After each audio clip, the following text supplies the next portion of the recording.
నమస్తే, నేను Roja. Welcome to special debate. ప్రపంచాన్ని నడిపిస్తున్న అసలైన శక్తి ఏది? డబ్బా, టెక్నాలజీయా, సైనిక బలమా?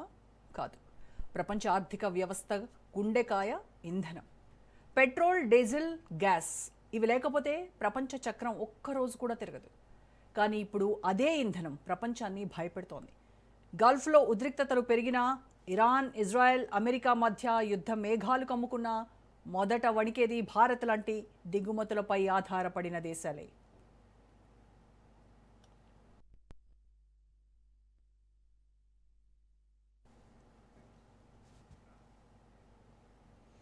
భారత్ ప్రపంచంలోనే అతిపెద్ద ఇంధన వినియోగ దేశాల్లో ఒకటి. కానీ అవసరాలకు సరిపోయేంత క్రూడ్ ఆయిల్ మన దగ్గర లేదు.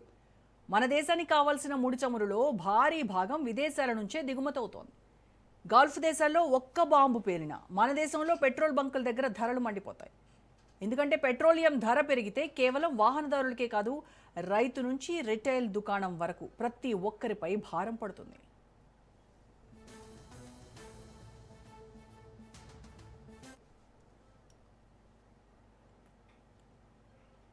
డీజిల్ రేటు పెరిగితే ట్రాక్టర్లు నడవడం ఖరీదవుతుంది, రవాణా ఖర్చులు పెరుగుతాయి.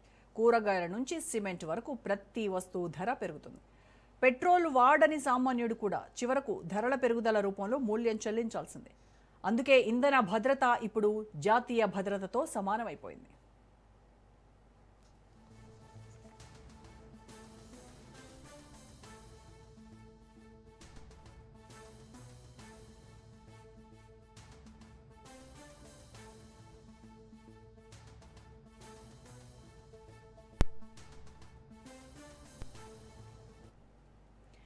ఇప్పుడు ప్రపంచం సంప్రదాయ ఇంధనాలకు ప్రత్యామ్నాయాల కోసం పరుగులు పెడుతోంది. ఎలక్ట్రిక్ వాహనాలు, సోలార్, విండ్, గ్రీన్ హైడ్రోజన్ వంటి టెక్నాలజీలపై భారీగా పెట్టుబడులు పెడుతోంది. భారత్ కూడా నేషనల్ గ్రీన్ హైడ్రోజన్ మిషన్తో ముందుకు సాగుతోంది. కానీ ప్రశ్న ఏంటంటే, ఈ టెక్నాలజీలు సామాన్యుడికి అందుబాటులోకి వచ్చాయా? ఎలక్ట్రిక్ వాహనాలు చౌకగా ఉన్నాయా? బ్యాటరీ డిస్పోజల్ వల్ల కొత్త కాలుష్య సమస్యలు రావట్లేదా?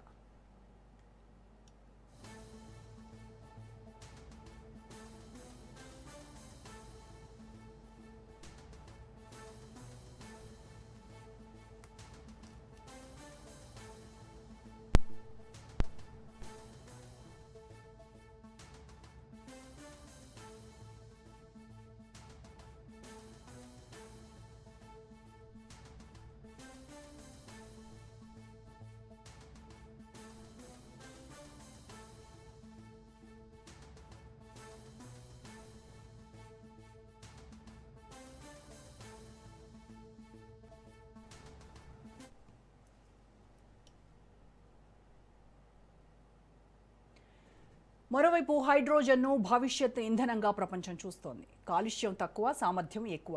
భారీ పరిశ్రమలు, రవాణా రంగానికి ఉపయోగపడే అవకాశం ఉంది. కానీ హైడ్రోజన్ ఉత్పత్తి ఖర్చులు ఇంకా భారీగానే ఉన్నాయి. స్టోరేజ్, సేఫ్టీ, ట్రాన్స్పోర్ట్ వంటి సవాళ్లు ఇంకా మిగిలే ఉన్నాయి.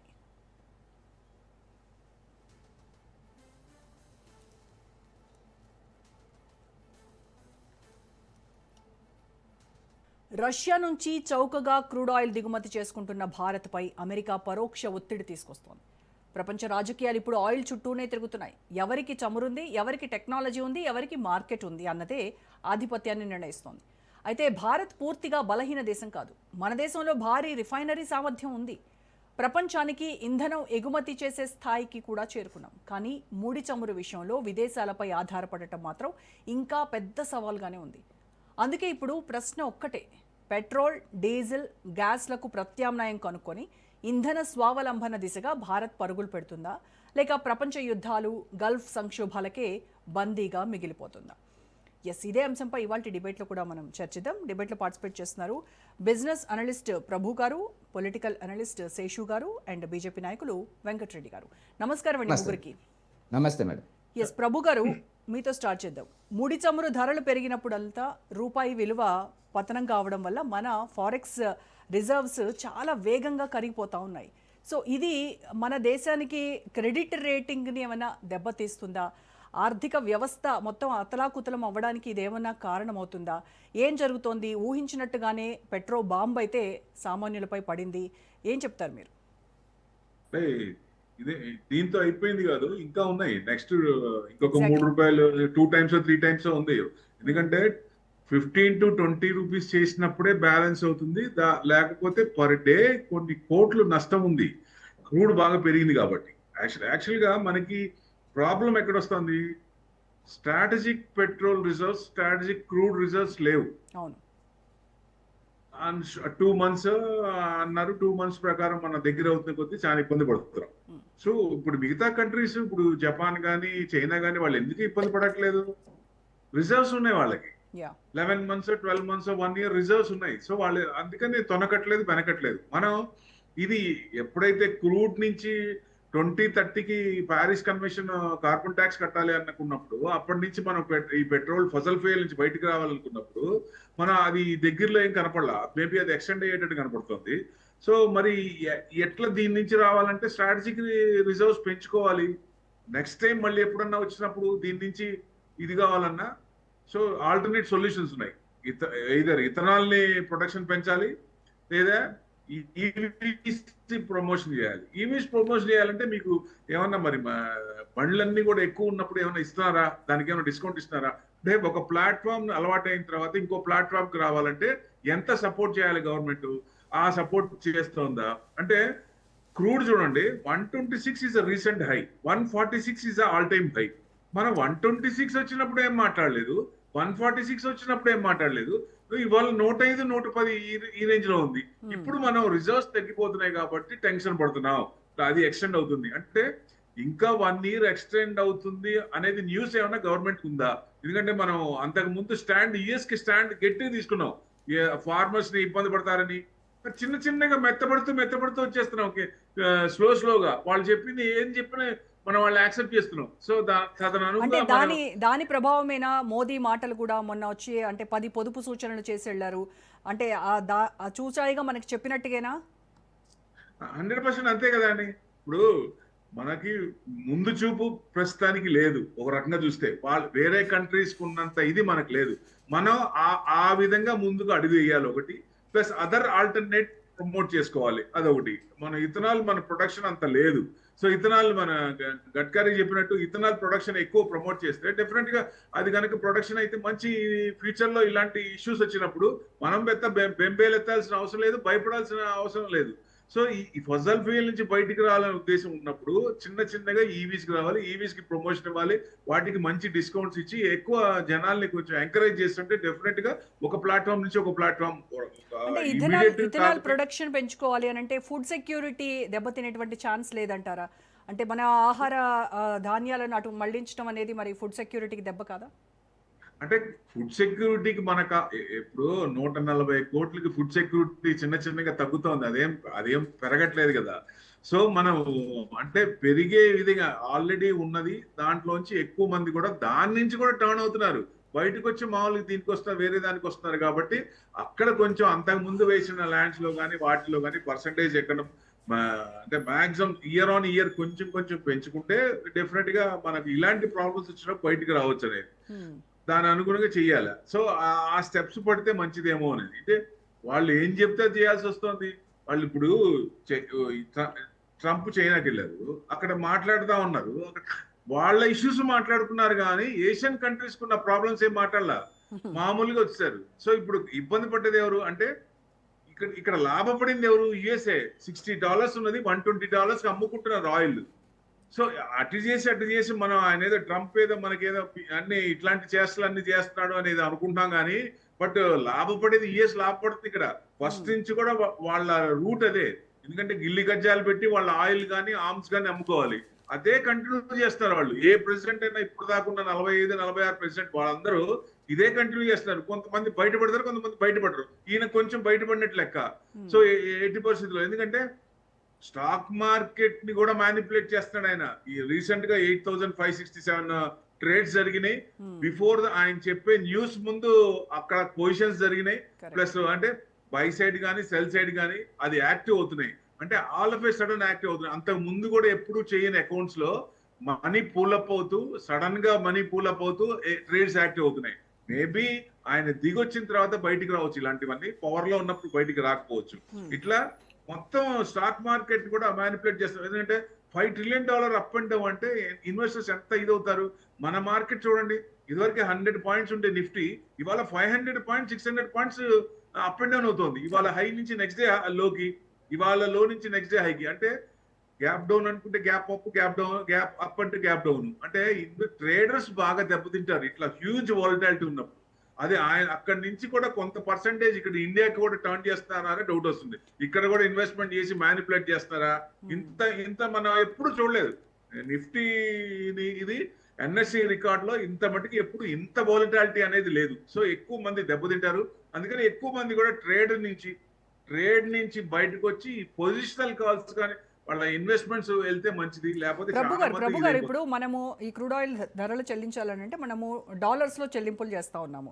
సో ఇది నిజంగా అంటే మన ఆర్థిక వ్యవస్థకు ఒక శాపంగానే చూడాలా దీన్ని? ఇప్పుడు మళ్ళీ రూపాయి దిర్హం ఇట్లాంటి ట్రేడ్ వంటి ప్రయత్నాలు మనల్ని ఏమన్నా కాపాడేటువంటి అవకాశాలు ఉన్నాయా? బ్రిక్స్ కరెన్సీ కొత్త కరెన్సీ వచ్చినప్పుడు ఆటోమేటిక్ గా ట్రేడ్ అదే యుఎస్ డాలర్ డిఫేమ్ అవుతుంది, డీడాలరైజేషన్ అవుతుంది. దాని అనుగుణంగానే ఆయన స్టెప్స్ చేసి టారిఫ్లు తీసుకొచ్చారు కదా. సో ఇప్పుడు మనం డాలర్ రిజర్వ్స్, ఎందుకంటే ఎక్కువ కంట్రీస్ కూడా డాలర్ రిజర్వ్స్ నుంచి ఫారెక్స్ రిజర్వ్స్ లో డాలర్స్ రిజర్వ్స్ 60% ఉంటాయి. వరల్డ్ మొత్తం తీసుకుంటే $16.75 ట్రిలియన్ వర్త్ ఉంటుంది. దాంట్లో 60% అంటే 12.5. 12.5 లో 10% మీకు 1.2 ట్రిలియన్ గోల్డ్ మార్చి డాలర్ నుంచి గోల్డ్ మార్చింది. అంటే గోల్డ్ ఇంకొక 10% మార్చారనుకోండి, గోల్డ్ ఎక్కడ ఉంటుంది? ఒక పక్కనేమో మీరు డాలర్ డిఫేమ్ అవుతుంది, అక్కడి నుంచి కన్వర్షన్ చేస్తున్నాం, గోల్డ్ కొనుక్కుంటున్నారు. అదర్ కంట్రీస్ ఎవరు ఆపరు కదా. ఇప్పుడు మనం ఈ స్టేజ్ లో మనం కూడా కొంత పర్సంటేజ్ మారుస్తున్నాం. ఇప్పుడు ఒక రకం గోల్డ్ కొనుక్కుని ఎక్కువ వెళ్తున్నారు, క్రూడ్ ఏమో విపరీతంగా పెరుగుతుందా అంటున్నారు. ఎంతవరకు వెళ్ళొచ్చు అంటే ఏదైనా 1 year వార్ అయితే ఎక్స్కలేట్ అవ్వట్లేదు, స్ట్రైట్ ఆఫ్ హార్మూజ్ ఓపెన్ అవ్వట్లా. మనకి Asian countries straight of Hormuz open అవ్వాలి. లేదు మనకి ఓపెన్ కాకపోయినా యుఏఈ నుంచి FTA అగ్రిమెంట్ అయింది. మనం ఎందుకు అంత టెన్షన్ పెడుతున్నాం? 105, 110 ఉన్నప్పుడు ఇప్పుడు ఎందుకు టెన్షన్ పెడుతున్నాం? 126 ఉన్నప్పుడు టెన్షన్ పడలేదు, 146 ఉన్నప్పుడు టెన్షన్ పడలేదు. ఇప్పుడు మన ఆల్టర్నేట్ యుఏఈ నుంచి క్రూడ్ ఆయిల్ తీసుకుంటామనే FTA అగ్రిమెంట్ అయింది, వాళ్ళు ఇస్తా ఉంటారు. ఎందుకంటే OPEC ప్లస్ నుంచి బయటకు వచ్చారు వాళ్ళు మనకు ఆయిల్ ఇస్తారని భరోసా ఇచ్చారు. మనం ఇప్పుడు ఎందుకు టెన్షన్ పడుతున్నాం? అది మెయిన్ ఇంపార్టెంట్. అంటే డాలర్ రిజర్వ్స్ తగ్గిపోతున్నాయి, గోల్డ్ విపరీతంగా అంటే $72 బిలియన్ ఎవ్రీ ఇయర్. అట్లా ఈ సంవత్సరం 71, 72 దాకా వచ్చింది. సో అది ఇంకా పెరిగిపోతుంటే డాలర్ రిజర్వ్స్ తగ్గుతుంటే మనకి కష్టం అవుతుంది. ఎందుకంటే ఇప్పటికీ డిఫేమ్ అవుతున్నా డాలర్ డామినేషన్ అది ఇంకా ఉంది. సో ఏది కొన్నా మనం డాలర్లో కట్టాలి కాబట్టి అది కొంచెం ఇబ్బందిగా ఉంది. ఇప్పుడు ఇది ఫస్ట్ టైం కాదు. 1967 లో June 6th ఇందిరాగాంధీ కూడా చేసింది ఇలా ఇదే పని, అప్పుడు కూడా చేశారు. So not the first time. కానీ ఇట్లా వచ్చినప్పుడు మనకు ఆల్రెడీ ఈ టైంలో చెప్పడం కొంచెం ఇన్వెస్టర్స్ పెయిన్ ఉంది. ఎందుకంటే ఇప్పుడు కన్వర్షన్ అక్కడి నుంచి మారుతా ఉంది. గోల్డ్ రేట్లు ఇప్పుడు కొంచెం పెరుగుతాయి. రేపు కెవిన్ మాష్ కొత్త ఆయన వచ్చారు, ఫెడ్ చైర్మన్ కొత్త ఆయన వచ్చారు. ఇంట్రెస్ట్ రేట్లు తగ్గిస్తారు, ఎందుకంటే ప్రెజర్ చేస్తే ఆయన తగ్గించాల జిరోమ్ పౌల్, ఇప్పుడు ఈయన తగ్గిస్తారని. అంటే ఇక్కడ ఇంట్రెస్ట్ రేట్ తగ్గినప్పుడు గోల్డ్ కొంచెం పెరిగే ఛాన్స్ ఉంటుంది. ఈ టైంలో గోల్డ్ వద్దన్నారే అనేది, ఎందుకంటే 19 months నుంచి ఈక్విటీ మార్కెట్ ఇబ్బంది పడుతుంది. అసెట్ క్లాస్ లో ఈక్విటీ ఇబ్బంది పడుతుంది, గోల్డ్ కొంచెం తీసుకొని బ్యాలెన్స్ చేసుకుంటారు కదా. ఈ టైంలో వద్దన్నారు అంటే పూర్తిగా ఆయన కూడా పూర్తిగా వద్దనలేదు, ఎక్సెస్ వద్దన్నాడు ఆయన. అంతే, హంగులకి ఆర్భాటాలకి వెళ్ళకండి, అనవసరంగా గోల్డ్ పైన ఇన్వెస్ట్ చేయకండి అని చెప్పారు. ఎస్ ప్రభు గారు, డిబేట్ లో ఇప్పుడు జాయిన్ అయ్యారు టీపీసీసీ అధికార ప్రతినిధి corporation chairman doctor Charan Kaushik Yadav గారు. నమస్కారం చరణ్ గారు. ఎస్, శేషు గారితో మాట్లాడదాం. శేషు గారు, ఇక్కడ డిబేట్ లో కూర్చున్న మనందరి జేబుల్లో, డిబేట్ చూస్తున్నటువంటి ప్రేక్షకులందరి జేబుల్లో కూడా బాంబులు ఉన్నాయి. అవి ఎప్పుడు పేలుతాయో అర్థం కానటువంటి సిచ్యువేషన్. వాటి రిమోట్ మన చేతుల్లో అయితే లేదు, ఎక్కడో కొన్ని వేల కిలోమీటర్ల దూరంలో ఉన్నటువంటి దేశాల్లో ఉన్నది. ఏంటి, ఇరాన్లో బాంబు పేలితే ఇక్కడ సామాన్యుడి జేబుకి చిల్లుబడ్డం ఏంటి? ఇక్కడ మన వంటింట్లో పొయ్యి వెలగకుండా ఇక్కడ ప్రభుత్వాలు ఏమో పొదుపు మంత్రాలు జపించడం ఏంటి? అసలు ఏమి అర్థం కానటువంటి సిచ్యువేషన్, ఒక కన్ఫ్యూజన్ స్టేట్లో ఉన్నాం మనం. అందరికీ నమస్కారం రోజా గారు. బాగా గుర్తుండే ఉంటుంది ప్యానెల్లో ఉన్నటువంటి మిత్రులందరికీ, 2003లో అనుకుంటాను, ఇరాక్ గల్ఫ్ని మన కువైట్ని ఆక్రమించినప్పుడు అప్పుడు కూడా ఇదే సమస్య వచ్చింది. గల్ఫ్ యుద్ధం జరిగినప్పుడు అన్ని పెట్రోల్ బంకుల దగ్గర ఒక పెద్ద సైన్ బోర్డు రాసి ఉండే. నేను చదువుకున్నాక అప్పుడు వెహికల్ ఉండేది, నేను అది పెట్రోల్ పోసుకుంటూ అది చదువుకుంటూ వెళ్ళేవాడిని. ఏముండేదనంటే సేవ్ డ్రాప్ సేవ్ కంట్రీ అని ఉండేది. అంటే ఒక డ్రాప్ పెట్రోల్ని మనం సేవ్ చేస్తే దేశాన్ని సేవ్ చేసినట్టు అనేటటువంటి ఒక స్లోగను అప్పుడు ప్రభుత్వం ఇచ్చింది. నాకు ఇంకా బాగా గుర్తుంది. బట్ ఇప్పుడు మీరు ఇందాక ఇంట్రోలో ఒక మాట చెప్పారు, ఏమన్నారంటే అసలు ఇంధనం అనేది ఒక క్రూషియల్ ఫ్యాక్టర్గా మారిపోయింది అని అన్నారు. ఇది ఇంధనం అనేది క్రూషియల్ ఫ్యాక్టరే కాదు, అది ఒక మోడర్న్ ఇన్పుట్ అన్నట్టు. ఇప్పుడు అటు మీకు కన్జంప్షన్లోను ఇటు ప్రొడక్షన్లోను ఉపయోగించటం వల్ల దేశీయంగా దాని డిమాండ్ పెద్ద ఎత్తున పెరిగిపోయింది భారతదేశంలో. అయితే మనకు వచ్చినటువంటి ఇబ్బంది ఏంటి అని అంటే, ఈ ఇంధనము, ఇది క్రూడ్ బెంట్ ఆయిల్ మన దగ్గర ప్రొడక్షన్ పెద్దగా లేదు. 88.6% మనం ఇతర దేశాల నుంచి దిగుమతి చేసుకునేది. అంటే we are the dependent on the import of Brent oil. మనం బెంట్ ఆయిల్ పైన డిపెండ్ అయినటువంటి కంట్రీ కాబట్టి ఈ మనకి ఎవరైతే సప్లై చేస్తున్నారో అక్కడ ఏ సమస్య వచ్చినా మన మీదనే పడుతుంది. అక్కడ ఏ సమస్య వచ్చినా మీరన్నట్టు మన జేబులో ఉన్నటువంటి బాంబు పేలుతుంది. సమస్య ఎట్లొచ్చింది? ఒక్క వైపు నుండే రాలేదు, రెండు వైపుల నుంచి ఇప్పుడు సమస్య వచ్చింది. ఒకటేంటి అని అంటే, మనము ఈ క్రూడ్ దిగుమతికి రష్యా పైన డిపెండ్ అవుతాం. రష్యా పైన అమెరికన్ శాంక్షన్స్ పెడుతుంది. ఇది ఒకటి, ఇది ఒక సమస్య. రెండోది, మనం క్రూడ్ దిగుమతికి వెనిజువెలా పైన ఆధారపడతాం. వెనిజువెలాని అమెరికా వాడు క్యాప్చర్ చేసుకొని పోయిండు, అక్కడో సమస్య వచ్చి పడింది. మూడో సమస్య ఏంటంటే, మనం ఇరాన్ నుండి కూడా క్రూడ్, తర్వాత గల్ఫ్ కంట్రీస్ నుంచి మనం ఈ సిఎన్జిని, ఈ గల్ఫ్ కంట్రీస్ నుంచి ఎల్ఎన్జిని, వీటన్నిటిని మనం దిగుమతి చేసుకుంటాం. ఇప్పుడు అక్కడ ఒక పెద్ద సమస్య, అక్కడ యుద్ధ వాతావరణం, యుద్ధ మేఘాలు కమ్ముకున్నాయి. దీంతో ఏమంటాం కదా, కర్ణుడు సావుకి 1,00,000 కారణాలు అన్నట్టు ముప్పోటలా మూడు వైపుల నుంచి మనకి సమస్య చుట్టుముట్టడంతో ఏమైపోయింది, ఇవాళ ఇంధన సమస్య ఒక క్రైసిస్ భారతదేశంలో ఇది ప్రారంభమైంది. మీకు ఎక్కువగా ప్రారంభమైంది ఫిబ్రవరి 28న ఇజ్రాయెల్, అమెరికా, ఇరాన్ పైన దాడి చేయడంతో సమస్య తీవ్రత పెరిగిపోయింది.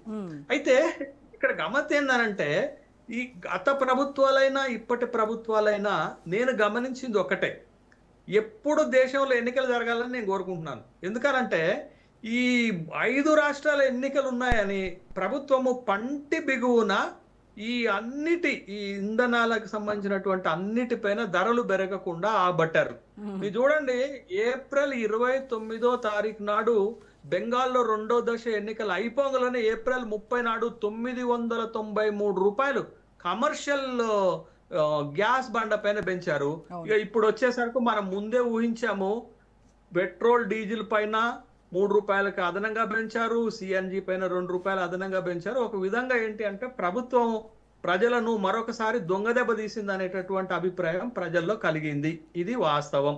ఇక అయితే ఇక్కడ ఏంటి అనంటే, సమస్య వచ్చినప్పుడే మనకి ఏమవుతుంది, చేతులు గాలిన తర్వాత ఆకులు పట్టుకున్నటువంటి సందంగా సమస్య వస్తున్నప్పుడే మనం ఈ విధమైనటువంటి ప్రయత్నాలు, మెజర్స్ మొదలు పెడుతున్నాం తప్ప, బట్ సమస్యను ముందుగానే ఊహించి ప్రికాషనరీ చర్యలు తీసుకోవటంలో మనం ఫెయిల్ అవుతున్నాం అనేటటువంటి విషయము కనపడుతుంది. ఎందుకనంటే, ఇందాక సార్ చెప్పారు, మరి చైనాకి ఎందుకు సమస్య రావట్లేదు, సమస్యకి ఎందుకు రాలేదు, జపాన్కి ఎందుకు రాలేదంటే, వాళ్ళకి స్ట్రాటజిక్ రిజర్వ్స్ మీకు ఎంతకాలం అన్నా పెట్టుకోగలిగినటువంటి సామర్థ్యం ఉంది. బట్ ఇప్పుడు ఉన్నటువంటి మనకి కేవలం 60 days కి సరిపోయేటటువంటి స్ట్రాటజిక్ రిజర్వ్స్ పెంచుకోవడానికి ఎందుకు ప్రభుత్వాలు ఆలోచన చేయట్లేదు? అదే పాయింట్ రోజా గారు. పాయింట్ ఏంటి అనంటే, మరి మనం ఎందుకు స్ట్రాటజిక్ రిజర్వ్స్ పెంచుకోవటం లేదు? స్ట్రాటజిక్ రిజర్వ్స్ పెంచకుండా మనం దిగుమతుల పైన ఎందుకు ఆధారపడుతున్నామంటే, ఇఫ్ వన్స్ మీరు స్ట్రాటజిక్ రిజర్వ్ చేస్తే ఎక్కువ ఖర్చు అవుతుంది దిగుమతి కంటే. కాబట్టి మనం ఏం చేస్తున్నాం, కాస్ట్ బెనిఫిట్ ఎనాలిసిస్కి వచ్చేసరకు భారత ప్రభుత్వం ఏం చేస్తుందంటే, ఎప్పటికప్పుడు దిగుమతి చేసుకునేటటువంటి అంశం పైన ఆధారపడి ఉన్నది తప్ప స్ట్రాటజిక్ గా రిజర్వ్స్ ని పెంచుకునేటటువంటి ప్రయత్నం చేయకపోవటం వల్ల ఇవాళ కేవలం 60 రోజులకు సరిపోయేటటువంటి స్ట్రాటజిక్ నిల్వలతోటి మనం ఈ సమస్యని సస్టైన్ చేయటంలో వైఫల్యం చెందుతున్నాం. ఇది ఒకటైతే, రెండోది మనం ప్రత్యామ్నాయాలు ఆలోచన చేయలేకపోతున్నాం. ఇప్పుడు నేను ఇందాక మా సామెత చెప్పాను కదా, చేతులు గాలిన తర్వాత ఆకులు పట్టుకునే. ఇప్పుడు గవర్నమెంట్ నిర్ణయం తీసుకుంది. ఏం నిర్ణయం తీసుకున్నది అని అంటే, గ్యాసిఫికేషన్స్ అనేది, కోల్ గ్యాసిఫికేషన్ అనేటటువంటి ఒక ప్రోగ్రామ్ ఇప్పుడు తీసుకుంటున్నాం. ఎంత? 37,500 కోట్ల రూపాయల ఎస్టిమేషన్ తోటి కోల్ గ్యాసిఫికేషన్ అనేది తీసుకుంటున్నాం. ఎందుకంటే భారతదేశంలో 400 సంవత్సరాలకు సరిపోయేటటువంటి కోల్ రిజర్వ్స్ ఉన్నాయి. ఇప్పుడు దాని నుండి మనం గ్యాస్ ఇంధనాన్ని సరఫరా చేసుకునేటటువంటి ప్రయత్నం మొదలు పెట్టడానికి కేబినెట్ నిన్న మొన్న నిర్ణయం తీసుకున్నటువంటి సందర్భం ఉన్నది. కాబట్టి మనం ఈ రిజర్వ్స్ ని మెయింటైన్ చేయటంలో ఇబ్బంది పడుతున్నాం. కాబట్టి ఇప్పుడు అక్కడ సమస్యలు వచ్చాయి కాబట్టి ఆ సమస్య మనకి పడింది. రెండోది ఏంటి అని అంటే, మనం దేశానికి ఉన్నటువంటి ఒక అన్ఫేవరబుల్ థింగ్ ఏంటి అంటే, మనకి దిగుమతి అవుతున్నటువంటి వాటిలలో ఎక్కువగా మనం చమురు దిగుమతులకే మన చెల్లింపులు ఉన్నాయి. అంటే మన ఇంపోర్ట్ బిల్లులో మనం ఎక్కువగా పే చేస్తుంది ఏంటది? చమురు మీద పే చేస్తున్నాం, నెక్స్ట్ బంగారం మీద పే చేస్తున్నాం, ఎరువుల మీద పే చేస్తున్నాము, తర్వాత ఈ కాస్ట్లీ ఐటమ్స్ మీద పే చేస్తున్నాం. కాబట్టి ఈ తీవ్రత ఏమవుతుంది, ఇట్లాంటి సమస్య వచ్చినప్పుడు మీకు బెంట్ ఆయిల్ యొక్క ధర పెరిగితే, అంటే బ్యారెల్ ధర గనక పెరిగినప్పుడు మన ఇంపోర్ట్ బిల్లు మాయమైపోతుంది. ఎందుకు అనంటే, మీకు ఫిబ్రవరిలో భారతదేశంలో $728 బిలియన్ మనకి ఫారిన్ ఎక్స్చేంజ్ రిజర్వ్స్ ఉంటే ఇప్పుడు 691కి పడిపోయింది. ఎందుకు పడిపోయింది అని అంటే, ఇప్పుడు మనకి బ్యారెల్ కి మనం చెల్లించేటటువంటిది యుద్ధం మొదలైనప్పుడు $72 ఉంటే ఇప్పుడు అది ఏకంగా 106కి వచ్చింది. బట్ ఆ ఇంపోర్ట్ బిల్ మనకి ఎప్పుడైతే పెరుగుతుందో అది మనకి నెగటివ్ ఇంపాక్ట్ పడుతుంది ఎకానమీ పైన. ఇంపోర్ట్ రిజర్వ్స్ ఎప్పుడైతే తగ్గిపోతుంటాయో మనకి రకరకాల సమస్యలు వస్తాయి. ఒకటి, మనం దిగుమతులను చెల్లింపులు తక్కువైపోతుంది, ఎక్స్టర్నల్ డెట్స్ పేమెంట్ తక్కువైపోతుంది, రూపాయి బలహీన పడుతుంది. ఈ అన్ని సమస్యలు వస్తాయి. కాబట్టి మీరు అబ్జర్వ్ చేశారో లేదో, యుద్ధం మొదలైన తర్వాత భారతదేశం యొక్క స్టేటస్ పడిపోయింది. ఎక్కడ పడిపోయిందో అబ్జర్వ్ చేశారా? మనం 4th లార్జెస్ట్ ఎకానమీగా ఉంటే now it and fall down to the 6th largest economy. ఎందుకు పడిపోయింది అని అంటే, ఫారిన్ ఎక్స్చేంజ్ రిజర్వ్స్ మీద ప్రభావం పడింది, తగ్గిపోతుంది, ఇంపోర్ట్ బిల్ పెరుగుతుంది. ఆ దాంట్లో మేజర్ మనం ఇంపోర్ట్ బిల్ లో పేమెంట్ ఏంటి అంటే క్రూడ్ పైన మనం చెల్లించేటటువంటిదే బాగా పెరిగిపోయింది.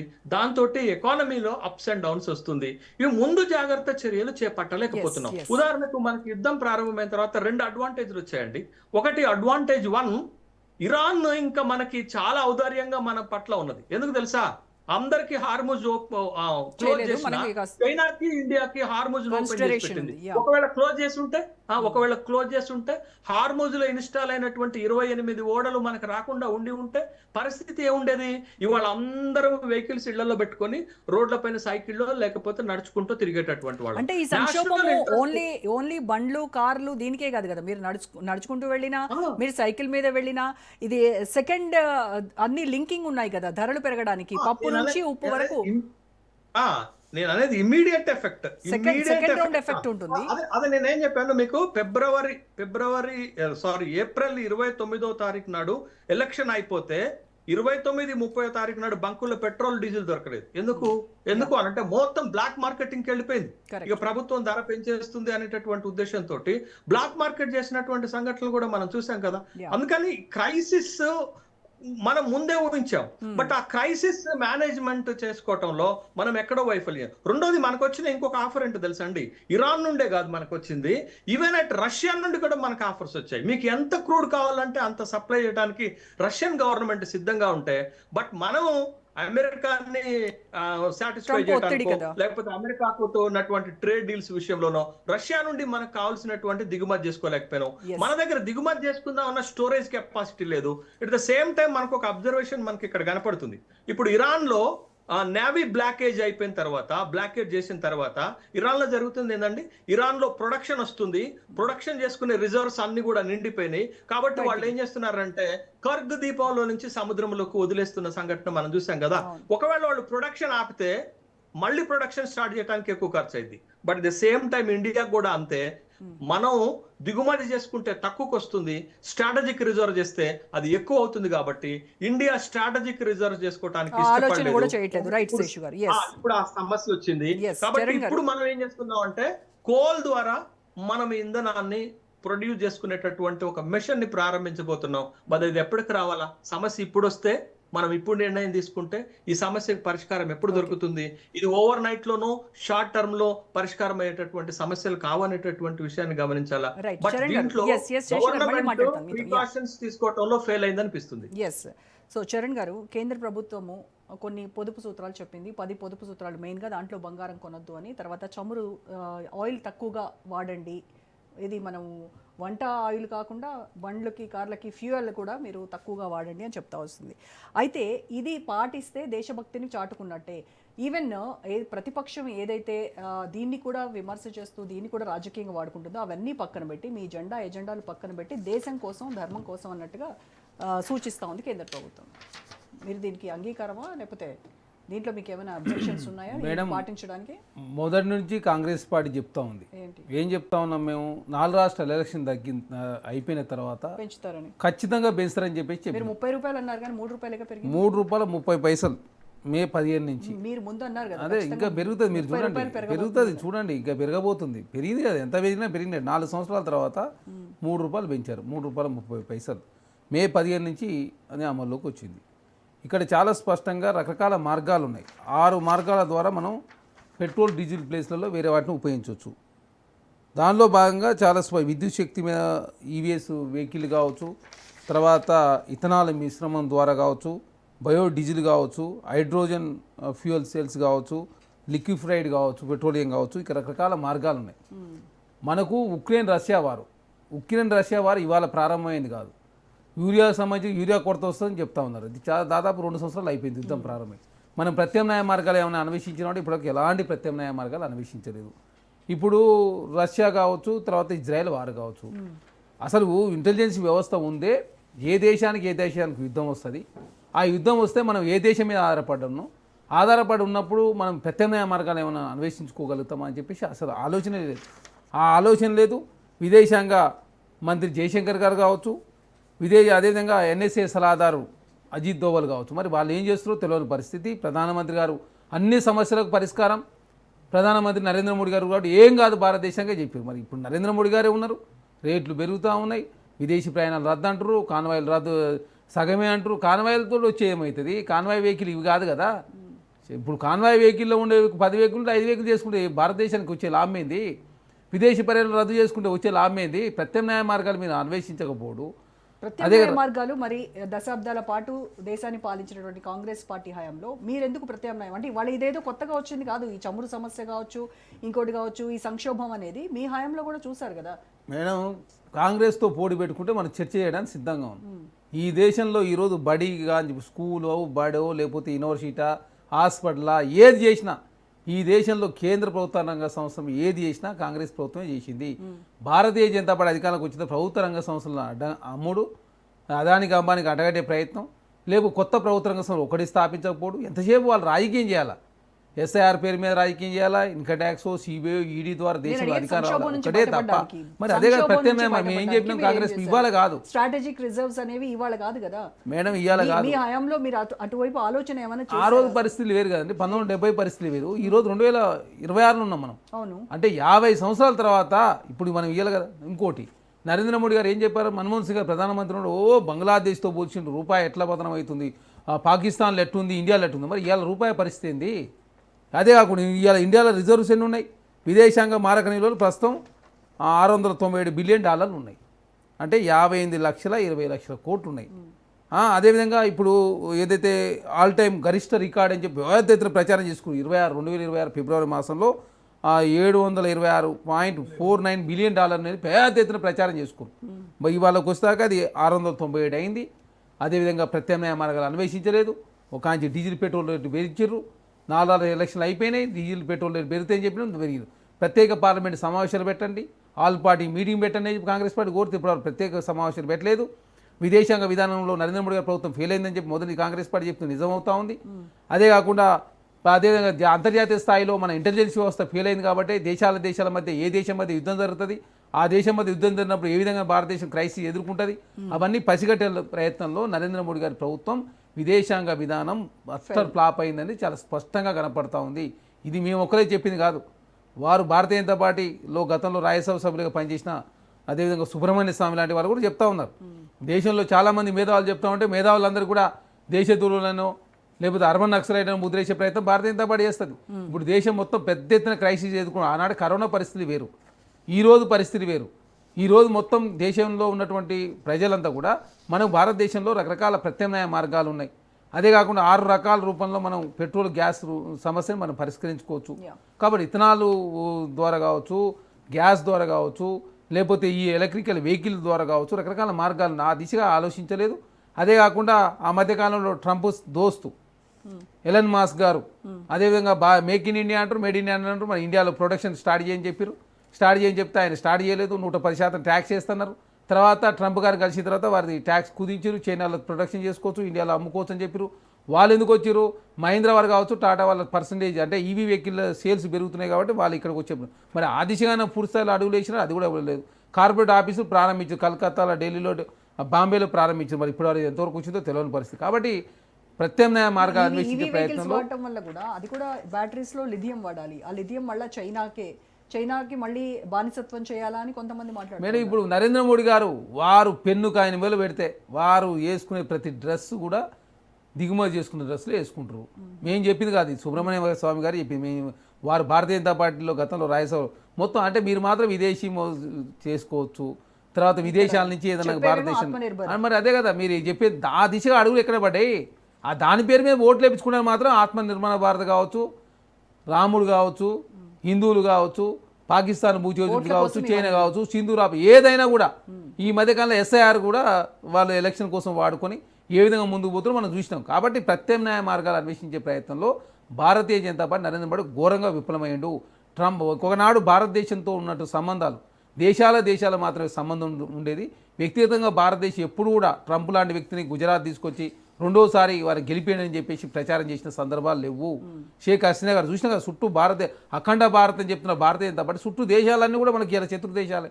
చైనా తీసుకుంటారా, పాకిస్తాన్ తీసుకుంటారా, బంగ్లాదేశ్ తీసుకుంటారా, శ్రీలంక తీసుకుంటారా, ఏది తీసుకోండి. అంటే శ్రీలంక వచ్చిన పరిస్థితులు ఇప్పుడు ఇండియాలో రాబోతూ ఉన్నాయి. రాజపక్షం తల్లిదండ్రి బంగ్లాదేశ్లో అదే పరిస్థితి వచ్చేది కదా. ఇప్పుడు ప్రపంచవ్యాప్తంగా వస్తున్న క్రైసిస్ కావచ్చు అంచనా వేయడంలో భారతీయ జనతా పార్టీ ఘోరంగా విఫలమైంది. మీరు సూచనలు చేయొచ్చు కదా కేంద్ర ప్రభుత్వం. ఎక్కడ ఇప్పుడు కూడా చెప్తున్నాం, అయ్యా ఆల్ పార్టీ మీటింగ్ పెట్టండి, పార్లమెంట్ సమావేశాలు పెడతాను కూడా ముందుకు రాని పరిస్థితి కదా. పార్లమెంట్ సమావేశాలు పెడతాం, సలహా సూచనలు తీసుకుందాం. అదేవిధంగా ఏ విధంగా ముందుకు పోదామో ప్రతిపక్షాలకు అవకాశం ఇవ్వండి. లేకపోతే దేశంలో చాలామంది నిపుణులు ఉన్నారు, వారందరితో మాట్లాడదామని చెప్తాను. అరే మొన్న ఇజ్రాయెల్ అదేవిధంగా అమెరికా సంబంధించినటువంటి ఇజ్రాయెల్ కావచ్చు, రష్యా సంబంధించిన వారు కావచ్చు, అన్ని వార్ల మూలంగా రకరకాల సమస్యలు ఇండియాలో ఉన్నటువంటి చాలామంది విదేశాల్లో పెట్టుబడి పెట్టిన వాళ్ళు కూడా మళ్ళీ ఇండియాకు వస్తానికి రెడీగా ఉన్నారు. ఆ స్థాయిలో మరి వాళ్ళందరూ ఆకర్షించే ప్రయత్నం కూడా మనం చేయలే కదా. ఎందుకంటే మన దుబాయ్లో మొత్తం మన వాళ్ళంతా కూడా పెట్టుబడులు పెట్టరు. అక్కడ బాంబుల మూత ఏకంగా మళ్ళీ రివర్స్ పెట్టుబడులు తీసుకొచ్చే ప్రయత్నం కూడా జరిగింది. కానీ మనం ఆ దిశగా మనం ఆకర్షించే ప్రయత్నం చేయకపోవడం మూలంగా, రకరకాల ప్రత్యామ్నాయాలను అన్వేషించకపోవడం మూలంగా ఎంతసేపు నరేంద్ర మోడీ గారికి ఉంటే అదాని ఉండాలి, అంబానీ ఉండాలి కాబట్టి ఎవరు ఉండొద్దని చెప్పి వారు కోరుకుంటున్నారు. దానికోసం ఏమైంది, మీ దేశంలో మిగతా వ్యాపారులంతా కూడా ఆ దిశగా అడుగులు వేయకపోవడంతో ప్రత్యామ్నాయ మార్గాలు రావడం లేదు. అదాని అంబానీ ఎంతసేపు అదాని గారు ఎంతసేపు ప్రభుత్వ రంగ సంస్థ నమ్మితే తక్కువ రేటు తీసుకోవాలా, దాంట్లో వ్యాపారం పెట్టాలా, వారు అత్యధికంగా లాభం గడించే ప్రయత్నంలో అదాని గారు ముందు పోతారు. కాబట్టి ఎన్డీఏ అంటే national development for Adani Ambani అయింది తప్ప ఈ దేశ ప్రజలకు ఎలాంటి లాభం లేదనేది చాలా స్పష్టంగా కనపడుతుంది ఎన్డీఏలో. రైట్ అండి, ఓకే రైట్. ఇక బీజేపీ నాయకుడు గంగాపురం వెంకటరెడ్డి గారు మాట్లాడారు. వెంకటరెడ్డి గారు, దేశంలో ఎక్కడో చోట ఎలక్షన్ ఉంటే బాగుంటుంది, ధరల పెరుగుదల అదుపులో ఉంటుంది అని చెప్పి ఈరోజు సామాన్యుడు అనుకుంటున్నాడనంటే దాన్ని మీరు ఏ రకంగా చూస్తారో చెప్పాలి. ఎందుకంటే 5 రాష్ట్రాల ఎలక్షన్ల కోసమే ఈ గ్యాస్ చమురు ధరలు పెరగకుండా ఒక స్ట్రాటజిక్ గేమ్ ఆడి ఎప్పుడైతే రిజల్ట్ వచ్చిందో దాని తర్వాత ఏదైతే ముందుగా ప్లాన్ చేసుకున్నారో అది చిన్నగా ఆ బాంబుని జనం మీదకి వదిలినటువంటి పరిస్థితి వాళ్ళ కేంద్ర ప్రభుత్వం చేసింది అనేది మీ మీద వస్తున్నటువంటి ఆరోపణ. కంప్లీట్గా కాంగ్రెస్ నాయకులు అయితే విదేశాంగ విధానంలో మోదీ అట్టర్ ఫ్లాప్ అయ్యారు అని చెప్తున్నారు. ఎందుకు స్ట్రాటజిక్ రిజర్వ్స్ పెంచేటువంటి ఆలోచన ప్రభుత్వం చేయట్లేదు? ఇప్పుడు రోజా గారు, ఈ చర్చ అనేటువంటిది ఒక మంచి చర్చ పెట్టిరని నేను అనుకున్నాను. నేను రాజకీయాలకు అతీతంగా ఒక ఆర్థిక పరమైనటువంటి ఇంధనము మీరు చెప్పినటువంటి మొదటి ఏవైతే 2 నిమిషాలు చెప్పినారో చాలా సంతోషం అనిపించింది. ప్రభు గారు మాట్లాడినారు, బాగుంది. ప్రొఫెసర్ శేష్ గారు మాట్లాడినారు, బాగుంది. చరణ్ గారు మాట్లాడారు, మిత్రుడు మాట్లాడితే ఇక మళ్ళీ మోదీ, డ్రెస్సు, అదాని, అంబానీ ఇది మాట్లాడడం అలా యొక్క స్వరూపం అనేటువంటిది నేను చెప్పదలుచుకున్నాను. ఇవాళ ఆర్థికంగా ఏం జరిగింది, ఇది ప్రపంచంలో ఏం జరుగుతుంది, భారతదేశంలో ఏం జరిగింది, భారతదేశం యొక్క ఆర్థికాభివృద్ధి ఏంటి చక్కగా చెప్పినాడు శేష్ గారు. 4 ప్రపంచంలో ఎవరు మన్మోహన్ సింగ్ గారు పదవి బాధ్యతలు వెళ్ళిన రోజున మోదీ గారు తీసుకున్నప్పుడు 13వ స్థానంలో ఆర్థిక వ్యవస్థలో అభివృద్ధిలో 13వ స్థానంలో ఉన్నటువంటి ఆ భారత ఆర్థిక వ్యవస్థ 4వ స్థానంలోకి వచ్చి నిన్న మొన్న కొంత ఇబ్బందులు పడుతున్నటువంటి పరిస్థితి పడుతున్నటువంటి పరిస్థితి అంటే మన జరుగుతున్నటువంటి పరిస్థితి. అది మార్పు కాదండి దేశంలో. ఇప్పుడు స్ట్రాటజిక్ రిజర్వ్స్ అని మాట్లాడతారు చాలా టీవీల్లో కాంగ్రెస్ వాళ్ళు. నేను అదే మాట్లాడాను, శేష్ గారు అదే మాట్లాడారు. స్ట్రాటజిక్ రిజర్వ్స్ ఎందుకు పెట్టుకోలేదు, వాళ్ళు చేయలేదు, కాంగ్రెస్ ప్రభుత్వం ఈ ప్రభుత్వం చేయలేదు, దానికి వచ్చేటువంటి కాస్ట్ ఆఫ్ మెయింటెనెన్స్ ఎక్కువ వస్తుంది కాబట్టి ఎప్పటికప్పుడు కొన్నాం. ప్రపంచంలో పశ్చిమాసియాలో వచ్చినటువంటి ఒక విపత్కర సంక్షోభ కారణంగా ఇవాళ ప్రపంచం అంతా అతలాకుతలం అవుతున్నటువంటిది. మీరు అన్నట్టుగా ఇంధన కేంద్రంగా ఇవాళ రాజకీయాలు జరుగుతున్నాయి. అమెరికా ఒకవైపున, రష్యా ఒకవైపున, ఇజ్రాయిల్, ఇరాక్, వీటన్నిటి మధ్యన మనం ముఖ్యంగా ఆధారపడ్డది ఇంధనము ఏదైతే ఆధారపడ్డమో అక్కడ వచ్చినటువంటి అనేక ఇబ్బందుల వల్ల మనం ఎదుర్కొంటున్న సమస్య ఇది. మొన్నటిదాకా ఏం జరిగిందండి? 12 ఏళ్ళ మోదీ పాలనలో కానీ అంతకుముందు మన్మోహన్ సింగ్ గారి పాలనలో కానీ ఈ సమస్యలు వచ్చినాయా? రాలేదు కదా. ఇక దాన్ని ఆసరాగా తీసుకొని విదేశీ విధానం సరిగ్గా లేదు, అది లేదు, ఇది లేదు అనేటువంటి పద్ధతుల మాట్లాడితే ఏం సమాధానం చెప్తామండి? బంగారం మోదీ గారు హైదరాబాద్ కేంద్రంగా మాట్లాడినటువంటి 10 పొదుపు సూత్రాలు చాలా బ్రహ్మాండమైనవి. వాటిని మీద నవ్వుతున్నారు, వెకిలిగా నవ్వుతున్నారు కాంగ్రెస్ నాయకులు, మాట్లాడుతున్నారు, టీవీలో మాట్లాడుతున్నారు, బయట వాళ్ళ రాహుల్ గాంధీ గారు మాట్లాడుతున్నారు. ఆ 10 పాయింట్లలో అధిక భాగము విదేశీ మారక నిల్వలకు సంబంధించినటువంటి అంశములు. మీరు బంగారం దిగుమతి, బంగారం గురించి చెప్తాను. బంగారం గత సంవత్సరము $102 బిలియన్ విలువ కలిగిన బంగారాన్ని మనం దిగుమతి చేసుకున్నాము. మొత్తము దిగుమతుల్లో 14.2% బంగారానికి మన విదేశీ నిల్వలను 14.2. బంగారము కొనాలా, మనమైతే తినము. బంగారం లేకపోతే పెద్ద ఇబ్బంది ఏం లేదు. సరే, ప్రజల అవసరాలు, వాళ్ళ అవకాశాలు, వాళ్ళ ఆనందం, బంగారం అనేది ఒక ఎమోషన్. అది లేకపోతే ఇప్పుడు ఇంట్లో మీరు ఒక నగ కొనకపోతే మీకు ఏమైనా అవుతుందా? సంవత్సరం వరకు చెప్పండి. మీరు ఒక మహిళ కదా, ఏం కాదు. కాబట్టి మోదీ గారు చెప్పినటువంటి ఏంటి? ఆపండి. 14% మీకు ఇంపోర్ట్ బిల్లు దాని మీద పోతే మరి ఎరువులకు సంబంధించింది ఏంటి,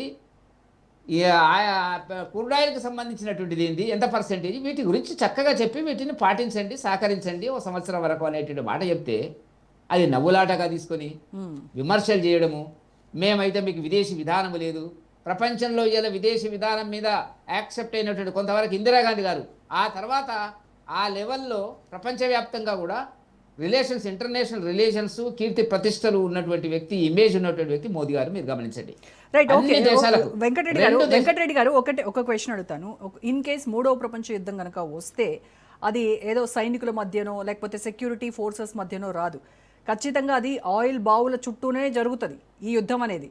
సో రష్యా యుక్రెయిన్ అయినా లేకపోతే ఇరాన్ ఇజ్రాయిల్ అయినా ఏదైనా యుద్ధం అక్కడ జరుగుతూ ఉంటే దాని తాలూకా మంటలు మాత్రం ఇక్కడ మన దగ్గర చెలరేగుతా ఉన్నాయి కదా.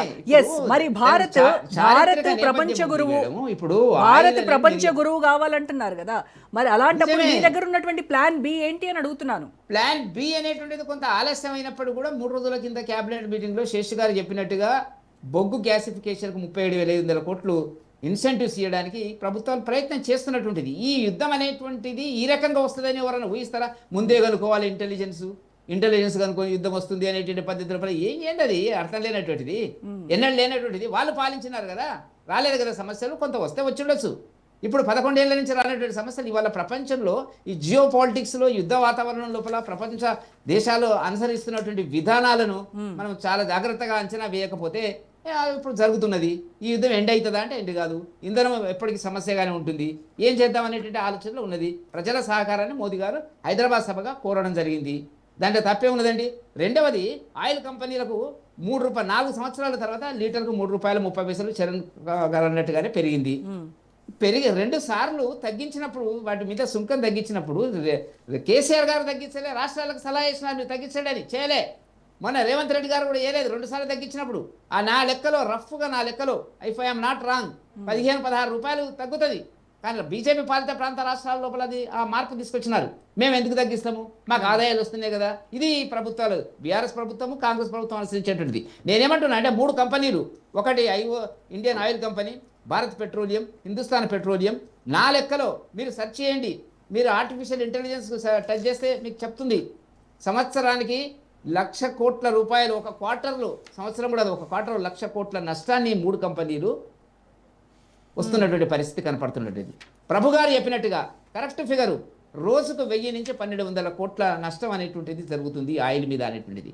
ఇవి చారిత్రక నిజాలు, ఇబ్బందికరమైనటువంటి అంశములు.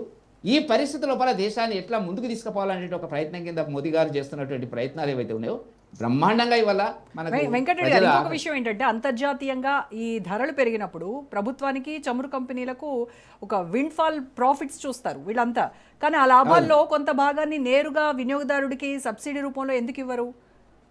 ఇప్పుడు ఒకటి మేడం, ఒక కంపెనీకి లాభం అనేటువంటిది వచ్చినప్పుడు పి అంటాం, ప్రాఫిట్.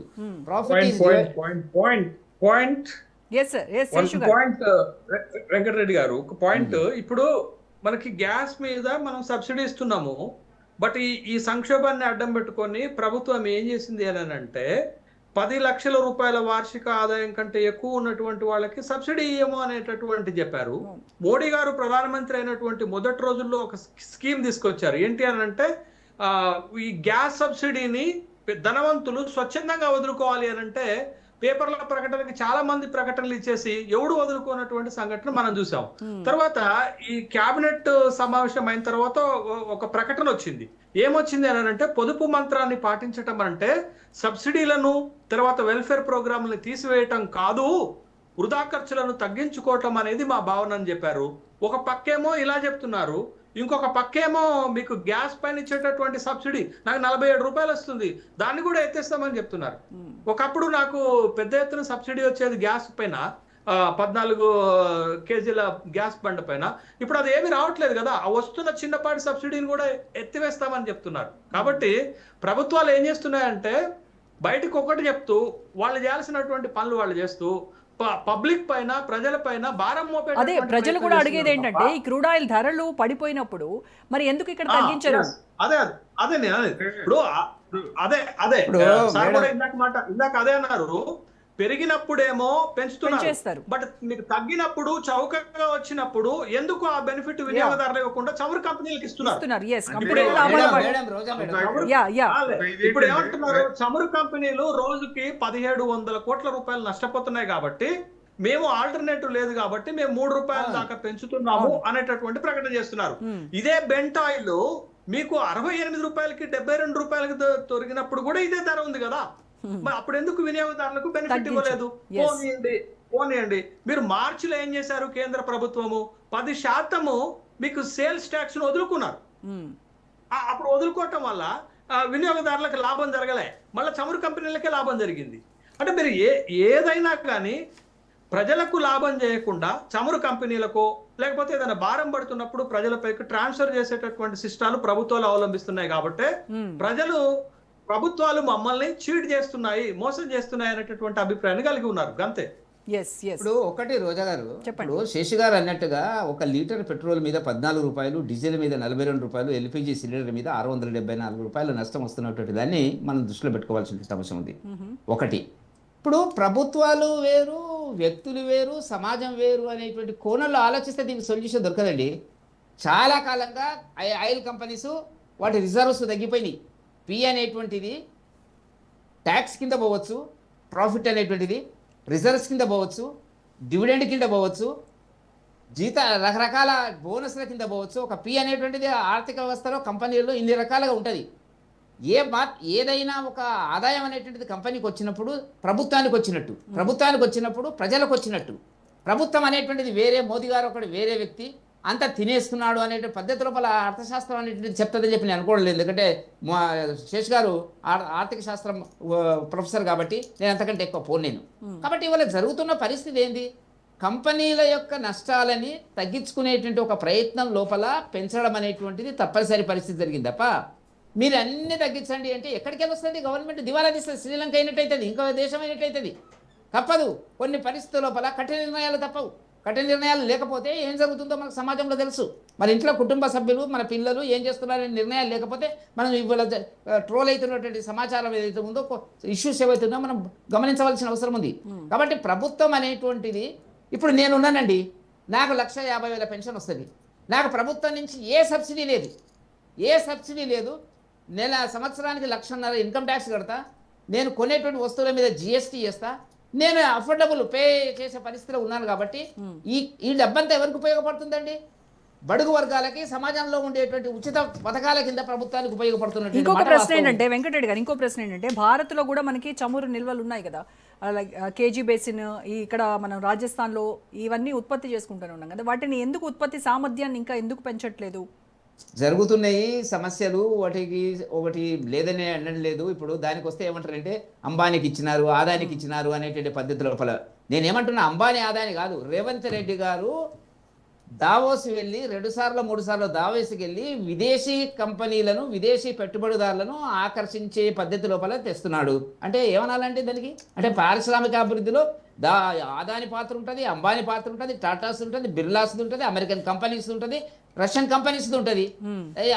ఎందుకు రావాలి వాళ్ళు ఇక్కడికి? కాబట్టి వాళ్ళకి కొన్ని ఇన్సెంటివ్స్ ఇవ్వాల్సి వస్తుంది. కాబట్టి ఇది ఇలా పెద్ద గందరగోళం ఏం జరిగింది, ఇలా ఏం జరగలే. చాలా జాగ్రత్తగా మోడీ స్ట్రాటజీస్ నడుస్తున్నాయి ఇప్పుడు. కాబట్టి మనకు వచ్చేటువంటి దాంట్లో తగ్గించుకోమను. ఇప్పుడు ఆయిల్ ఉంది, పెళ్లిళ్ళు ఉన్నాయి, మరి రంగారెడ్డి జిల్లా ఉంది. రంగారెడ్డి జిల్లాలో ఒక ఫంక్షన్ హాల్ కాస్ట్ ఎంతనో తెలుసా మేడం మీకు? 20 లక్షలు 25 లక్షలు ఫంక్షన్ హాల్ ఉన్నాయి, 15 లక్షలు 10 లక్షలు ఉన్నాయి. దాంట్లో ఒక డిన్నర్ చేస్తే 20 లక్షల ఖర్చు వస్తుంది. మనం ఏమంటున్నాం ఇవాళ? ఎవడు ఈ తినే వాళ్ళంతా కూడా ఏం చేస్తున్నారు? అక్రమ డబ్బులు సంపాదించిన వాళ్ళు, అనేక రకాలుగా సంపాదించిన వాళ్ళు ఉంటారు. కాబట్టి ఖర్చులు తగ్గించండి అని అంటున్నాము. ఖర్చులు తగ్గించండి అంటే విదేశీ మార్గ ద్రవ్యం నిల్వలకి దీనికి లింక్ ఉంటుంది. కార్లు, 1000 కార్లు ప్రతిరోజు భారతదేశం లోపల రోడ్డు మీదకి వస్తున్నాయి మేడం. ఒకనాడు లేదు, మీకు తెలియదా? కాబట్టి ఇవన్నీ యొక్క ప్రభావం అనేటువంటిది తప్పనిసరిగా విదేశీ మార్గ నిల్వల మీద ప్రభావం ఉంది. మనకి ఇబ్బందులు వచ్చిన అనిశ్చిత, పశ్చిమాసియాలో వచ్చిన అనిశ్చిత యుద్ధ వాతావరణం అనేది కంటిన్యూ అవుతున్నటువంటిది. దాంట్లో మనం ఏ రకంగా ముందుకెళ్లాలనేటువంటి ఒక ప్రయత్నం అనేటువంటిది కేంద్ర ప్రభుత్వం ఈవీ వెహికల్స్, గ్రీన్ హైడ్రోజన్ ఇవన్నీ కూడా ఆల్టర్నేట్ అని చెప్తా ఉంది కదా కేంద్ర ప్రభుత్వం. మరి గ్రీన్ హైడ్రోజన్ ఉత్పత్తికి మనకి భారీగా ఇటు వాటర్ కావచ్చు, ఎలక్ట్రిసిటీ కావచ్చు చాలా అవసరం ఉంటుంది. ఇక్కడ మన దేశానికి చాలా తాగునీటికే ఇబ్బందులు ఉన్నప్పుడు మరి ఈ హైడ్రోజన్ ఉత్పత్తి కోసం నీటిని మళ్లించడం అనేది అసలు ఎంతవరకు సాధ్యం? గ్రీన్ హైడ్రోజన్ అనేది రావడానికి ఇంకా ఎన్ని దశాబ్దాలు పడుతుంది? అప్పటి వరకు మన ముందున్నటువంటి ప్రత్యామ్నాయాలు ఏంటి? అంటే చేంజెస్ ఇదివరకు లాగా దశాబ్దాలు పట్టవండి. టెక్నాలజీ పెరుగుతోంది. ఎవ్రీ 5 years లో కూడా చేంజ్. ఇదివరకు ఏమంటారు, 30 ఏళ్ళు అయితే కానీ ఒక దాని నుంచి ఒక పొజిషన్కి మారచ్చు అనేది. అది మారింది. టెక్నాలజీ మారుతున్న కొద్దీ లేటెస్ట్ అప్డేషన్ వస్తున్నాయి. గవర్నమెంట్ కూడా ఇంప్లిమెంట్ చేస్తుంది. చాలా మటుకు చేంజెస్ వచ్చినాయి. సో దాని అనుగుణంగా మనం ముందుకెళ్తున్నాం. జిఎస్టీ కూడా చూడండి, 2.5 లక్షల కోట్లు వస్తుంది. అప్పుడు జిఎస్టీలో అసలు కట్టని ఇది అంటే గవర్నమెంట్ కూడా అసలు జిఎస్టీ పరిధిలోకి ఎందుకు తీసుకురావట్లేదు సార్? దానికి ఉన్నటువంటి అడ్డంకి ఏంటి చెప్పండి? అంటే జిఎస్టీ పరంగా గవర్నమెంట్ ఇబ్బందులు కొన్ని ఉంటాయి. దాని అనుగుణంగా దాంట్లో నుంచి తీసుకురావట్లేదు. చాలా రాష్ట్రాలు వ్యతిరేకిస్తున్నాయి. కాబట్టి జిఎస్టీ 2.5 లక్షల కోట్లు వస్తుంది. ఇప్పుడు కొన్ని బిజినెస్లు ఉన్నాయండి. ఇప్పటికి కూడా గవర్నమెంట్ కు చిన్న సూచన, ఇప్పటికి కూడా కొన్ని బిజినెస్లు క్యాష్ కే తీసుకుంటున్నాయి. They are taking cash, GST pay చేయట్లా, they are minting money. But సామాన్యుడు మామూలు చిన్న బిజినెస్, ఒక షాప్, ఏదైనా ప్రొవిజన్ షాప్ కంపల్సరీగా పే చేయాల్సి వస్తుంది. అట్లా కాకుండా గవర్నమెంట్ కూడా అందరికీ స్ట్రీమ్ లైన్ చేస్తే జిఎస్టీ 10 లక్షల కోట్లు వస్తుంది. 10 లక్షల కోట్లు వచ్చినప్పుడు ఇలాంటివన్నీ మనకి ఇబ్బంది లేకుండా ఉంటాయి. స్ట్రాటజిక్ రిజర్వ్స్ కూడా మనకి గవర్నమెంట్ హెచ్పిసిఎల్, ఐఓసిఎల్ ఇట్లాంటి వాటికి గవర్నమెంట్ ఇన్వెస్ట్మెంట్ పెంచుతూ స్ట్రాటజిక్ రిజర్వ్స్ పెంచుకుంటే ఇట్లాంటి షార్ట్ టర్మ్ లో 2 months అనుకున్నాం, దాన్ని 8 months 6 months చేయండి. చిన్నగా పెంచండి. 8 months చేయండి, 10 months చేయండి. ఆ ఫ్యూచర్ ఇట్లాంటి మనం ఎట్లాగో ఫసల్ ఫ్యూయల్ నుంచి బయటికి రావాలి, ఈవీకి అనుకుంటున్నాం. ఈవీ నుంచి గ్రీన్ ఎనర్జీ, అది it takes a longer time. దాని అనుగుణంగా చేయాలి. కాబట్టి గవర్నమెంట్ కూడా ఇంప్లిమెంట్ బాగానే చేస్తోంది. కానీ త్వరగా, ఎందుకంటే ఇంకా ఎక్కువ ఎఫ్ఐఎస్ బయటకు వెళ్ళిపోతున్నారు. ఎందుకు వెళ్ళిపోతున్నారు? వాళ్ళ కార్పొరేట్ ట్యాక్స్ తగ్గించాలి, లేకపోతే వాళ్ళు అడిగింది కొంచెం చేయాలి. ఎందుకంటే వరదలా పొంగుతుంది వాళ్ళ డబ్బులు వచ్చినప్పుడు. మన ఇన్వెస్టర్స్ కూడా సుఖంగా ఉంటారు, ట్యాక్స్ కూడా ఎక్కువ కట్టే ఛాన్స్. మనం ఏది చాలా ట్యాక్స్ అంటే వాళ్ళు ఏమో బయటకు వెళ్ళిపోతున్నారు, అమౌంట్ వెళ్ళిపోతుంది, లక్షల కోట్లు వెళ్ళిపోతున్నాయి. మళ్ళీ వెనక్కి రావాలంటే 2019 లో కార్పొరేట్ రిడక్షన్ 30% ఉన్నది 22% చేసాం. సో అట్లానే కొంచెం అట్లాంటిది ఏదైనా చేస్తే ఇట్లాంటి కొన్ని చేస్తే రైట్, ఓకే. definitely గా చరణ్ గారు, ఎస్ చరణ్ గారు, ఇప్పుడు దేశం క్లిష్ట పరిస్థితుల్లో ఉన్నప్పుడు కూడా ఇప్పటికీ కూడా రాజకీయాలు చేయడం మానండి దయచేసి. రాజకీయంగా కాకుండా దీన్ని దేశం కోసం ప్రత్యామ్నాయాలు సూచించేటువంటి మార్గాలు అన్వేషించండి. మేము రాజకీయం చేస్తాం, భారతీయ జనతా పార్టీ రాజకీయం చేస్తుంది. భారతదేశం 4వ అతిపెద్ద ఆర్థిక వ్యవస్థ అంట. అవును, తక్కువ మంది ప్రజలు ఎక్కువ సంపాదిస్తే మంచిదా, ఎక్కువ మంది ప్రజలు తక్కువ సంపాదిస్తే మంచిదా? 1000 మంది 100 రూపాయలు కాదు, 100 మంది 1000 రూపాయలు సంపాదిస్తే భారతదేశం డెవలప్మెంట్ అయినట్టు. ఇంకొక 20 కోట్ల మంది పెడితే భారతదేశం 3వ అతిపెద్ద ఆర్థిక వ్యవస్థ అవతరిస్తుంది. యూపీఏ హయాంలో మీరు ఎందుకు 4వ చేయలేకపోయారు? ఆర్థిక 20 యూపీఏ హయాంలో ఎందుకు చేయలేకపోయారు? లేదు మేడం, ప్రపంచంలో మన ఆర్థిక వ్యవస్థ 21వ స్థానంలో ఉంది. దాన్ని 4వ అతిపెద్ద ఆర్థిక వ్యవస్థ మీరు ప్రచారం చేసుకుంటే ఎట్లయితుంది? చెప్పమనండి, తక్కువ శేష్ గారు ఆగండి సార్, ఆగాల శేష్ గారు ఆగండి నేను మీరు చేసి గారు కాదు, ఎవరు చెప్పేది కాదు, మీరు దయచేసి అర్థం చేయాలి. ఆపాలి, ఆపాలి, మీరు జరిగే బాబు వెంకరెడ్డి గారు ఆపాలి ప్లీజ్. ప్రొఫెసర్ గారు మీరు మాట్లాడుతూ నేను మాట్లాడలేదు. ఆగండి సార్, ఆగాల. మేము ఎక్కువ మంది ఉండి భారతదేశంలో తక్కువ సంపాదిస్తే మా ప్రపంచంలో 4వ ఆర్థిక, ఇప్పుడు ఎక్కువ మంది ఉన్నా ఎక్కువ సంపాదాలి కదా. 100 మంది 1000 రూపాయలు సంపాదిస్తే 1000 మంది 100 రూపాయలు సంపాదిస్తే మంచిదా, 100 మంది 1000 రూపాయలు సంపాదిస్తే మంచిదా? భారతదేశంలో 1000 మంది 100 రూపాయలు సంపాదిస్తూ ఉన్నారు, 100 మంది 1000 రూపాయలు సంపాదిస్తలే. అప్పుడు భారతదేశం నిజమైనటువంటి ఫిగర్ 21వ స్థానం ఓకే. మనది. అదే కాకుండా 88% అదే చెప్తా ఉన్నా. వారు ఇలా వెంకరెడ్డి గారు మాట్లాడే చెప్తా అదే మేడం, అదే చెప్తా ఉన్నా. ఇంకోటి మెట్రో, మీరు ప్రత్యామ్నాయ మార్గం ఏంది? మెట్రో. మీరు మెట్రో విషయంలో హైదరాబాద్ మెట్రో ఒకనాడు భారతదేశం 2వ స్థానం, ఈరోజు 9వ స్థానం దిగదారిది. విజయవాడ అదే వైజాగ్ మెట్రో మీరు అనుమతి ఇవ్వలేదు. మీరు మెట్రో మీద అట్లనే కాన్సన్ట్రేట్ చేసి అది కూడా చేయని పరిస్థితి. ప్రత్యామ్నాయం అదే 88% బంగారం దిగుమతి కావచ్చు, తర్వాత ఆయిల్ క్రూడ్ ఆయిల్ కావచ్చు, 88% మనం బయట నుంచి దిగుమతి చేసుకుంటాం. డాలర్ రోజు రోజు బలపడుతుంది కాబట్టి బంగారం మీద పెట్టుబడి ఎఫ్డిఐలు వెళ్ళిపోతున్నాయి, బంగారం మీద కొనుగోలు చేసే వాళ్ళు ఎక్కువ అవుతా ఉన్నారు. అదే కాకుండా ఇది ప్రభుత్వ వైఫల్యం కారణం అంటే వీరు దేశ ద్రోహులను అదే ఇదని చెప్పేసి ముద్రేసే ప్రయత్నం కూడా భారతీయ జనతా పార్టీ చేస్తాం. వచ్చినప్పుడు కూడా ఇది ప్రభుత్వ వైఫల్యం అని ఎట్లా అంటారు మేడం? సంక్షోభం ఎట్లయితుంది? ఇంటెలిజెన్స్ లేదు మేడం, సంక్షోభం ఎట్లయితుంది? అంటే ఎక్కడో యుద్ధం జరుగుతుంది. లేదు మేడం, రష్యా ఉక్రెయిన్ ఇప్పుడు ఏమన్నా మీరు ఇళ్ళ కూడా రష్యా ఉక్రెయిన్ వారు స్టార్ట్ అయ్యి ఎన్ని రోజులు అయింది? ఇయర్స్ అయింది. యూరియా కొరత వస్తుందని చెప్పేసి మనం ఇప్పుడు ప్రత్యేక మార్గం ఎన్నుకున్నారా? ఇప్పుడు ఎన్నుకోలే కదా. అదే కాకుండా ఇప్పుడు ఇంటెలిజెన్స్ వ్యవస్థ ఉంది. ఏమిటి మేడం, ఏం జరగబోతో ముందుగా పసిగట్టి ఆ ప్రత్యామ్నాయ మార్గాలు ఎన్నుకుంటాం కదా మనం. అంటే మీరు 4 రాష్ట్ర ఎలక్షన్లు అయిపోయిన తర్వాత ఇప్పుడే గుర్తొచ్చిందా? ఇన్ని రోజులు మరి ఏం చేసినట్టు? యుద్ధం ప్రారంభం ఎన్ని రోజులే మేడం? ఇరాన్ ఇజ్రాయెల్ వారు స్టార్ట్ అయ్యి చాలా రోజులు అయింది. ఎందుకు అంటే ప్రత్యామ్నాయ మార్గం మీరు అన్వేషించి. ఇంతకుముందు కూడా చాలా సందర్భాల్లో ఇజ్రాయెల్ ఘర్షణ వాతావరణం జరిగింది, కొన్ని సందర్భాలు యుద్ధం చేసే ప్రయత్నం చేశారు, తర్వాత కొంత సర్దుమణినాయి. ఇరాన్ మీద బాంబు వేసేది కూడా ముందే మనకు తెలుసు. మరి ఎందుకు తెలియదు? ఇంటెలిజెన్స్ వ్యవస్థ ఉంది ఏమిటికి? ఇవన్నీ తెలుసుకోవడం కోసం కదా. నేరం జరిగిన తర్వాత నువ్వు కాదు కదా, నేరం జరగకముందే పసిగట్టి ఆ ప్రత్యామ్నాయ మార్గాలు ఎన్నుకునే ప్రయత్నంలో నరేంద్ర మోడీ గారి ప్రభుత్వం ఘోరంగా విఫలమైన విషయం చాలా స్పష్టంగా ఈ దేశ ప్రజలకు అర్థమైంది. కాబట్టి ఇప్పటికైనా అరే ఆప్ సార్, ప్రొఫెసర్ గారు మీరు అది ఓపికలేకపోతే నాకు అర్థం కాదు. అరే మీరు మాట్లాడుతూ మీరు విన్నాం సార్, ఆపాలా మీరు? ఊకే మధ్యలో వస్తారు, నాకు అర్థం కాదు. ఏదా మీరు చేసింది ఏం చేయాలి చెప్పరాదు మరి. అరే ఆప్ సార్ బానే ఉంది, కానీ మీరు మాత్రం అప్పులు చేస్తే దేశభక్తి, అదే దేశభక్తి పేరు మీద అప్పులు చేస్తారు, దేశభక్తి పేరు మీద ఏదైనా చేస్తారు మీరు చెప్పరాదు మరి. కాంగ్రెస్ ప్రభుత్వం ఆనాడు రూపాయి వేస్తే పెద్ద ఎత్తున గొడవ చేసేది, ఈ రోజు 3 రూపాయలు పెంచారు. మరి ఏమన్నా నాకు అర్థం కాదు. అరే 14 మంది ప్రధానులు 63 లక్షల కోట్లు అప్పు చేసి మీరు వచ్చిన తర్వాత 200 లక్షల కోట్లు అయింది. మీరు ఏం చేసి చెప్పరాదు? రూపాయి ఆనాడు ఏంది, ఈ రోజు పరిస్థితి ఏంది? అరే కాదు మేడం, ఆ రోజు రూపాయి పరిస్థితి, ఈ రోజు రూపాయి పరిస్థితి. నరేంద్ర మోడీ గారు ఎందుకు రాజీనామా చేయాలి మరి? ఆనాడు అన్నావు కదా మన్మోహన్ సింగ్ గారు రాజీనామా చేయాలని. మీరు రాజీనామా చేయాలి కదా మరి. అంటే రూపాయి పతనం అయితే పట్టించుకోరు, ఈ దేశంలో అప్పులు పెడితే పట్టించుకోరు, ప్రభుత్వ రంగ సంస్థ నిర్మించకుండా పట్టించుకోరు. అంటే మీరు ఎంతసేపు రాజకీయం చేసి రావడం మీరు ఓటు తెచ్చుకుంటారు. అరే ఆప్ సార్ మీరు ఆపాలి మీరు. మాకేమన్నా క్లిష్ట పరిస్థితులు విమర్శ చేస్తున్నారు, నాకు అర్థం కాదు. ఏం క్లిష్ట పరిస్థితులు వచ్చింది? కరోనా లాంటి పరిస్థితి వచ్చిందా? లేకపోతే పాకిస్తాన్ యుద్ధం జరుగుతుంది, కాంగ్రెస్ వెంకటరెడ్డి గారు చెప్పండి, ఫైనల్ గా కన్క్లూడ్ చేయండి.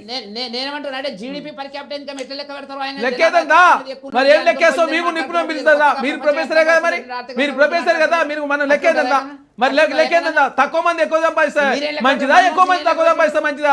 నరేంద్ర మోడీ గారు అన్నిటి పరిష్కారం ఉన్నారు కదా, మరి ఏమైంది మరి? అన్నిటి పరిష్కారం ఏమైంది చెప్పరాదు మరి. ప్రతిదానికి నరేంద్ర మోడీ గురించి ఈ దేశానికి కరోనా రాదు, నరేంద్ర మోడీ గారు ఆర్థిక సంక్షోభం రాదు, నరేంద్ర మోడీ గారు అన్ని ఏమైంది మరి? ఎందుకు వచ్చింది మరి సంక్షోభం? నాకు అర్థం కాదు. ఆపాలి సార్, మీరు దేశభక్తి పేరు మీద దేశ ప్రజలను మోసం చేయకుండా మీరు భారతీయ జనతా పార్టీ మొత్తం దేశ ప్రజలు మోసం చేసుకుంటారు. నాకు అర్థం కాదు. మీరు ఎంతసేపు ఎలక్షన్లు ఓట్లు కావాలా, సీట్లు కావాలి మీకు? ఈ దేశ ప్రజల గురించి మీరు పడుతున్నారు. పట్టించుకున్నారా మీరు మీరేమన్నా అడ్రస్లో కూడా పట్టించుకున్న ఎందుకు పాపాన పోలే మీరు రాదు? ఈ దేశాన్ని దివాలా దీపించే పరిస్థితి దిగజారింది నరేంద్ర మోడీ గారి అసమర్థ నిర్ణయాలు అదాని అంబానీ మేలు చేసే ప్రయత్నం అదాని బొగ్గుకు 4,000 కోల్ ఇండియా బొగ్గు 4,500 అదాని బొగ్గు 24,500 ఇస్తూ ఈ దేశ ప్రజల యొక్క సొమ్మునంతా అదానికి మీరు అండగట్టిరు అదానికి దోషిపెట్టిరు మీరు మనకి టైం లేదు. ఒక నిమిషం వెంకటరెడ్డి గారు, ఈ ₹3.30 ఆగిపోతుందా ఈ ప్రైజెస్ హైక్ అనేది? నెక్స్ట్ మళ్ళీ కూడా ఉంటుందా? కాంగ్రెస్ వాళ్ళు ముందు నుంచి కూడా అంటున్నారు ఖచ్చితంగా ₹30 వరకు ఇది పెరిగేటువంటి అవకాశం ఉంది. ఎందుకంటే 5 స్టేట్ ఎలక్షన్స్ వల్ల వాళ్ళు ఆగుతున్నారు తప్ప ఇది అయిపోయింది కాబట్టి ఖచ్చితంగా ఇది మళ్ళీ ఇంకో 2-3 దఫాలుగా పెరుగుతాయి ఫ్యూయల్ ప్రైజెస్ అని చెప్తా ఉన్నారు. ఇప్పుడు దాని గురించి Short గా మనం ఏం చెప్పండి, చెప్తాం conclude కదా, చేయండి. పాలసీ డిసిషన్, పరిస్థితులు, అంతర్జాతీయ సమస్యలు, అంతర్జాతీయ ద్రవ్యోల్బణము, అంతర్జాతీయ విదేశీ మార్క నిల్వలు, ఎగుమతులు దిగుమతులు, డిమాండ్, వీటన్నిటికీ లింక్ ఉంటుంది. Okay. దానికి ఎవరేం చేస్తారు చెప్పండి? నేనేం చేస్తాను, మీరేం చేస్తారు చెప్పండి? వీలైనంత వరకు ప్రజల మీద భారం పడకుండా ప్రయత్నిస్తుంది మోదీ గారు. సరే, ఆ తప్పనిసరి పరిస్థితి రూపాయలు పెంచేటువంటి పరిస్థితి వచ్చింది. పెంచినారు. 4 ఏళ్ల తర్వాత ₹3.30 పెంచినారు. పేదగా ఏదో అయిపోయినట్టుగా మాట్లాడుతున్నారు. ₹4.30 అనేది పెద్దది కాదా? మీరు పెద్దది ఏం కాదని పెద్దది? చెప్పించి నాకు అర్థం ఏం కాదు. పెద్దది? పెద్దగా ఎంత- ఆనాడు ఎంత- కాంగ్రెస్ ఎంత- ప్రభుత్వంలో ఎంత- పైసలు పెరిగితే పెద్ద ఎత్తున గొడవ చేసి నరేంద్ర మోడీ గారు. Okay, thank you. Narendra Modi Thank you, ప్రభుత్వం భారతీయ జనతా Charan పార్టీ మీరంతా ఇప్పుడు Thank దేశ you అండి, ప్రజలను వెంకటరెడ్డి గారు, హింసిస్తారా thank you. ఆర్థికంగా? ప్రభు గారు thank you so much, Seshu గారు thank you so much. Right, ఇది వాళ్ళ special debate. Stay tune to Raj news.